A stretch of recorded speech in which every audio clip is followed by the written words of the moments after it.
기도드리겠습니다. 은혜가 풍성하신 하나님 감사합니다. 오늘도 저희들을 주님의 은혜의 보좌 앞으로 인도하시고 하나님 앞에 새벽의 첫 시간을 드리게 해 주시오니 감사합니다. 주님 영광 받아주시고 말씀을 통하여 저희들이 신앙생활에 참으로 중요한 원리를 깨닫고 우리의 삶에 적용할 수 있도록 성령님께서 인도하여 주시옵소서. 감사하며 예수님 이름으로 기도합니다. 아멘. 오늘 2026년 5월 20일 수요일입니다. 수요일 새벽기도 사도로서의 권위 제시라는 제목으로 말씀 전하겠습니다. 갈라디아서 2장 1절부터 10절까지 말씀 읽어드립니다. 그 다음에 14년이 지나서 나는 바나바와 함께 디도를 데리고 다시 예루살렘으로 올라갔습니다. 내가 거기에 올라간 것은 계시를 따른 것이었습니다. 나는 이방 사람들에게 전하는 복음을 그들에게 설명하고 유명한 사람들에게는 따로 설명하였습니다. 그것은 내가 달리고 있는 일이나 지금까지 달린 일이 헛되지 않게 하려고 한 것입니다. 나와 함께 있는 디도는 그리스 사람이지만 할례를 강요받지 않았습니다. 몰래 들어온 거짓 신도들 때문에 할례를 강요받는 일이 있었던 것입니다. 그들은 우리를 노예로 만들고자 하여 그리스도 예수 안에서 누리는 우리의 자유를 엿보려고 몰래 끼어든 자들입니다. 우리는 그들에게 잠시도 굴복하지 않았습니다. 그것은 복음의 진리가 언제나 여러분과 함께 있게 하려고 한 것입니다. 그 유명하다는 사람들로부터 나는 아무런 제한도 받지 않았습니다. 그들이 어떤 사람들이든지 나에게는 아무 상관이 없습니다. 하나님께서는 사람을 겉모양으로 판단하지 않으십니다. 그 유명한 사람들은 나에게 아무런 제한을 하지 않았습니다. 도리어 그들은 베드로가 할례받은 사람에게 복음을 전하는 일을 맡은 것과 같이 내가 할례받지 않은 사람에게 복음을 전하는 일을 맡은 것을 알게 되었습니다. 그들은 베드로에게는 할례받은 사람에게 복음을 전하게 하시려고 사도직을 주신 분이 나에게는 할례받지 않은 사람에게 복음을 전하게 하시려고 사도직을 주셨다는 사실을 깨달았습니다. 그래서 기둥으로 인정받는 야고보와 게바와 요한은 하나님이 나에게 주신 은혜를 인정하고 나와 바나바에게 오른손을 내밀어서 친교의 악수를 하였습니다.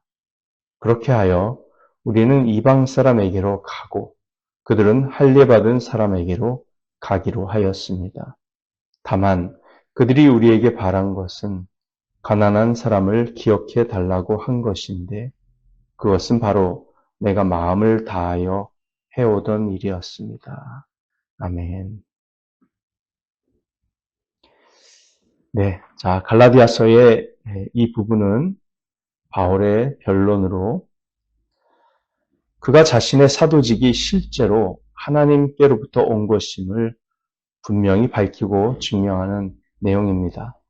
바울의 삶과 사역에서 끊임없이 반복된 문제는 거짓 교사들의 끈질기고 교묘한 활동이었죠. 바울이 어떤 지역에 들어가 진리를 선포하면 곧이어 사탄의 하수인들인 거짓 교사들이 그 지역으로 따라와 그 거짓 교리의 씨앗을 뿌리곤 했습니다. 특히 바울의 사역에 큰 해를 끼친 것은 유대주의자들로 불리는 거짓 교사들의 무리였습니다. 유대주의자들은 율법주의를 하나님께 나아가는 길이자 삶의 방식으로 강요하려 했죠. 바울이 어디를 가든 그들은 그의 뒤를 바짝 쫓아왔습니다. 바울이 은혜의 복음이라고 하는 성경의 진리를 심으면 그들은 율법주의라는 쟁기로 같은 밭에 들어와 바울이 심은 모든 것을 뿌리째 뽑아내려 했습니다. 그렇게 그들은 초기 교회에 막대한 영향을 미쳤습니다.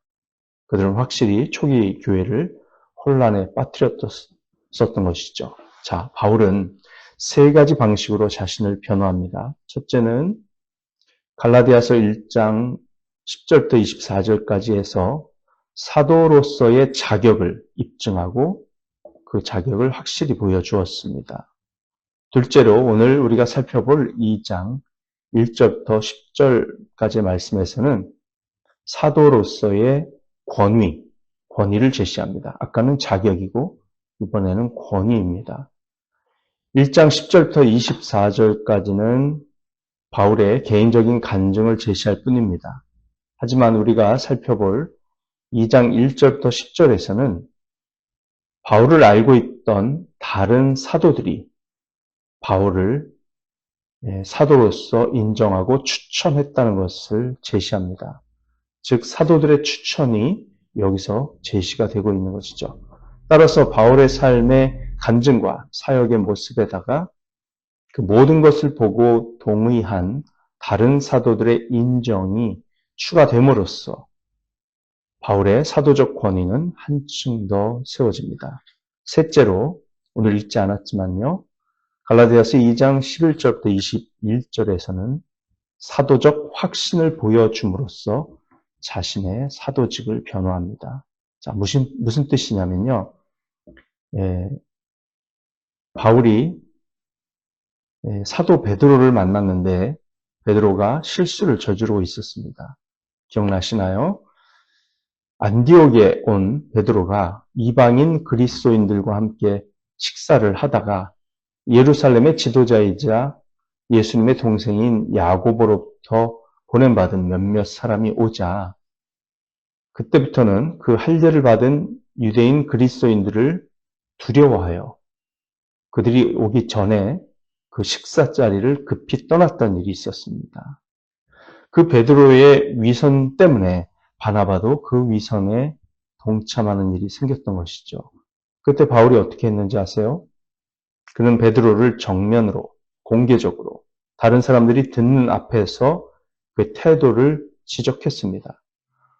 물론 베드로의 인격을 공격하려는 의도가 있었던 것은 아니고 하나님의 은혜의 복음이 훼손되지 않도록 하기 위한 철저한 태도였습니다. 베드로 앞에서 그걸 한 번 단돌이 하지 않으면 베드로가 두 번, 세 번 그런 위선적인 행동을 반복할 수 있기 때문에 그것은 자칫 잘못하면 은혜의 복음이라고 하는 교리를 다른 사람들을 하여금 오해하게 할 수 있는 시그널이 될 수 있었던 거죠. 그래서 바울은 이런 타협 없는 자세로 베드로를 사람들 앞에서 베드로의 행동에 잘못된 것을 지적했습니다. 베드로와 바나바도 훌륭한 것이 창피를 당하면서도 바울의 말에 다 수긍하고 잘못을 인정하고 은혜의 복음의 중요성을 재확인하는 기회로 삼았던 것 같습니다. 어쩌면 베드로와 바나바는 유대인 그리스도인들이 자신들보다는 덜 성숙함으로 그들이 시험 들지 않도록 하기 위해, 즉 덕을 세우기 위해 그런 행동을 했을 수도 있습니다. 하지만 그 행동은 분명히 위선적이었습니다. 정면으로 맞서서 진리를 지키지 않으면 덕을 세우는 것도 아무런 소용이 없습니다. 진리에 있어서는 타협 없는 자세를 가져야 하고 진리와 상관없는 모든 것에 있어서는 우리는 관용과 덕세움의 자세를 가져야 하는 것이죠. 이것이 바로 바울이 사도적 확신을 가지고 다시 한번 자신의 사도의 자격을 보여준 사건이었습니다. 그래서 첫 번째 부분인 갈라디아서 1장 10절부터 24절에서 바울은 사도적 자격을 제시했고 두 번째 부분인 2장 1절부터 10절은 사도적 추천을 제시했고 세 번째 부분인 2장 11절부터 21절까지에서는 다른 사도, 어쩌면 사도들의 리더인 사람에게 자신의 권위를 행사하는 사도적 확신을 제시합니다. 따라서 1장과 2장에서 그는 사도로서 하나님을 대변할 권리를 확고히 다지고 있습니다. 그 후 갈라디아서 3장부터 6장까지에는 더 이상 자신의 입장을 변호하는 데 신경 쓰지 않고 하나님의 말씀만을 깊이 전하죠. 우리는 바울의 회심 전, 그리고 회심의 과정, 회심 후에 세 부분으로 나뉜 그의 삶의 증언을 통해 그가 참으로 사도임을 확인했습니다. 특히 1장 10절부터 24절까지의 핵심은 그의 독립성을 보여주는 것입니다. 즉 하나님께서 그에게 메시지를 주셨기 때문에 다른 사도들에게서 배울 필요가 없었다는 것이고요. 이것은 빈틈없는 설득력 있는 논증입니다. 하지만 말꼬리를 잡는 사람들은 항상 파고들죠. 이게 어떤 결과를 낳는지 아십니까? 그로 인해 바울은 비판의 여지를 남기게 됩니다. 왜냐하면 바울이 자신의 독립성에 대해 계속해서 강조할수록 누군가가 나타나서 이렇게 말할 것이기 때문입니다. 그래, 바울아, 바로 그게 너의 문제야. 너의 독립성은 사실 너의 가장 큰 문제라고. 너는 사실 거기서 홀로 외로이 지내고 있잖아. 사도들에게서 가르침을 받지 않았으니 그래서 너의 가르침이 그렇게 엉망인 거야. 이렇게 또 따지는 사람들이 있었던 것 같습니다. 그래서 그 거짓 교사들은 바울의 독립성이라는 허점을 파고들어 그를 무너뜨릴 또 다른 각도를 찾아내는 것이죠. 그 결과 그들은 교회에 두 가지 복음이 있다고 주장하게 될 것이었습니다. 바울의 복음과 나머지 사도들의 복음이죠. 그리고는 어느 것을 받아들여야 할지 논쟁을 시작할 것입니다. 네, 우리는 만약에 그 당시에 우리가 그 앞에 있었다면 누구를 선택할 것 같습니까? 바울 혼자 주장하는 복음입니까? 아니면 12사도들이 일관되게 주장하는 복음을 선택할 것 같습니까?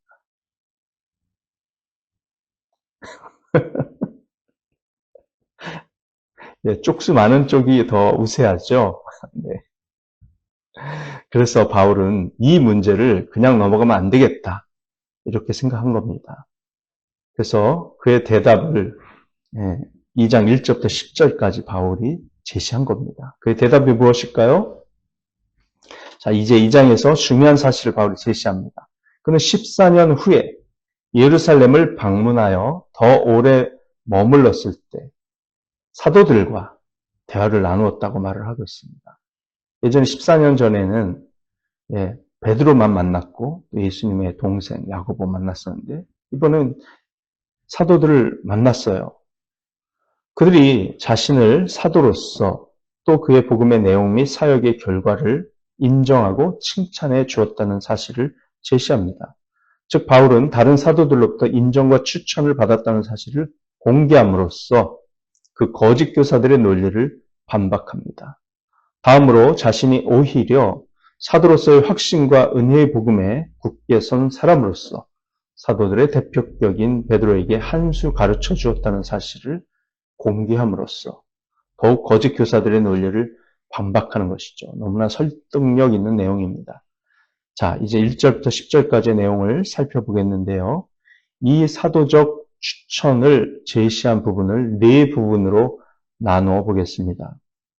바울의 방문, 동행자, 사명, 그리고 마지막으로 칭찬입니다. 요 네 가지 부분의 내용은 방문, 동행자, 사명, 칭찬, 내일 이어서 계속 하겠고요. 오늘 배운 것의 중요한 내용을 우리 삶에 적용해 보겠습니다. 우리가 그리스도인으로서 정말 복음의 확신 위에 서 있다면 우리는 진리의 말씀인 성경을 정말 사랑하고 그것을 확신 있게 믿어야 합니다. 그리고 다른 사람들의 눈치를 볼 필요가 없습니다. 그리고 예수님을 사랑하고 교회를 사랑하는 마음으로 자신에게 하나님께서 주신 은사대로 섬기고 전도하고 연약한 성도들을 돌보면 되는 것이죠. 그러면 시간이 지남에 따라 자연스럽게 다른 성도들로부터 인정을 받을 날이 옵니다. 중요한 것은 일부러 영향력을 만들 필요가 없다는 사실입니다. 인위적이고 인간적인 방법으로 교회 공동체 안에서 자신의 영향력을 만들려고 하면 반드시 부작용이 생깁니다. 사람에게 인정받으려고 하기보다 하나님께서 보시기에 선한 모습으로 계속 섬기며 진리의 말씀, 성경의 원리대로 가르침대로 신앙생활을 하는 것이 중요합니다. 그것이 또한 바울의 태도였지요. 그 결과 14년이 지나자 바울이 정말 모두에게서 인정받았다고 할 만큼 대표적인 사도들의 인정을 받게 되었지 않습니까? 그것이 우리가 평생 기억해야 할 원리입니다. 하나님을 사랑하고 교회를 사랑하며 복음을 전하는 방식은 서로 좀 다를 수 있습니다. 그러나 진심으로 겸손하게, 그러나 하나님께서 주신 은혜와 은사라는 확신 속에 꾸준히 섬기면 반드시 아름다운 열매와 결과가 나타나게 되고 결국은 다른 성도들과 목회자로부터 인정받을 날도 오는 것이죠. 당연히 하나님은 먼저 알고 계시겠지만요. 그리고 우리는 진리에 있어서는 절대 타협이 있어서는 안 됩니다. 그러나 진리의 복음이나 성경의 교리가 아닌 다른 신앙생활의 방식에 대해서는 자유와 용납과 사랑과 관용의 태도가 필요합니다. 그렇게 진리에 확고하면서도 균형 잡히고 유연한 신앙생활을 하도록 기도하며 힘쓰는 저와 여러분이 될 수 있기를 소망합니다. 아멘. 기도하시겠습니다. 하나님 아버지 감사합니다. 오늘도 저희들에게 소중한 하나님의 말씀의 원리를 가르쳐 주시고 우리의 삶 속에 적용할 수 있도록 인도하시니 감사합니다. 하나님, 이 신앙의 원리대로 우리가 살아감으로써 우리 아이노모리 교회가 참으로 사랑이 넘치고 또 성숙한 신앙 인격을 가진 믿음의 형제 자매들로 가득한 공동체가 되어서 많은 영혼들을, 특별히 일본 사람들을 건져 구원하고 또 일본에서 태어나서 자란 우리 다음 세대들을 주님 앞으로 인도하고 확실하게 믿음으로 세우는 복된 공동체가 되게 하여 주시옵소서.